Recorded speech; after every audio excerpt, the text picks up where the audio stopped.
ময়মনসিংহ নগরী ও বিভিন্ন উপজেলায় আশঙ্কাজনক হারে বেড়েছে চুরি, ছিনতাই, ডাকাতি ও হত্যার মতো ঘটনা। গত ৩ মাসে পুলিশ ১৩১ জনকে আটক করলেও স্বস্তি ফিরছে না জনমনে।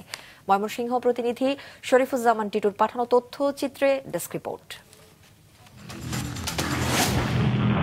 18 জুন সকাল 10টা ময়মনসিংহ নগরীর গাঙ্গিনাপাড় এলাকায় শপিং মল অলকা নদী বাংলা কমপ্লেক্সের দ্বিতীয় তলার মোবাইলের দোকানের চুরির দৃশ্য এটি।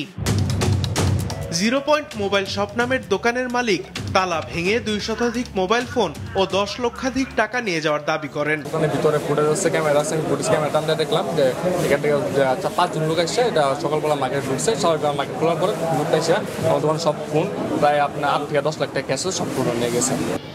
এর আগের দিন 17 জুন মধ্যরাতে নগরীর জেলা স্কুল মোড়ে এক রেস্টুরেন্টের মালিকের বাড়িতে ডাকাতি হয়। ডাকাতরা নগদ 23 লাখ টাকা ও প্রায় 2 লাখ টাকা স্বর্ণালংকার লুট করে নিয়ে যায় বলে জানান ভুক্তভোগী। চোখ বাঁধা আছে, চিনবো কেমনে, দরজাটাও খোলা আছে, সামনে আমার পিছন দিক দিয়ে দইরা ফেলাইছে।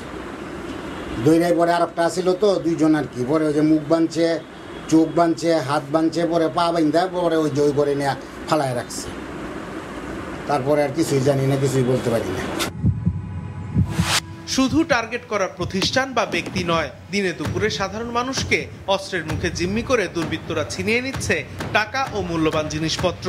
এজন্য পুলিশের নিষ্ক্রিয়তাকে দুষছেন সচেতন মহল। পুলিশের যে আসলে রাস্তায় যে টহলটি সেটা অনেক কমে গেছে। আর কিছুদিন আগে দেখা যেত যে আপনি রাস্তায় রাস্তায় পুলিশ চেকপোস্ট থাকতো, দেখুন আর্মি আছে মাঠে, র্যাব আছে, পুলিশ কিন্তু চেকপোস্ট পাওয়া যায় না। এইটা না থাকার কারণে আতঙ্কিত নয়, অস্ত্র নিয়ে চলাচল করতে পারতেছে।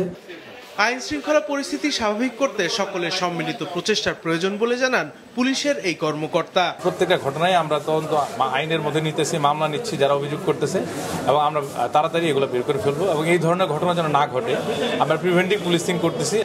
মাঠ পর্যায়ে পুলিশ আরো সক্রিয় হলে অপরাধ প্রবণতা কমবে বলে মনে করেন সংশ্লিষ্টরা।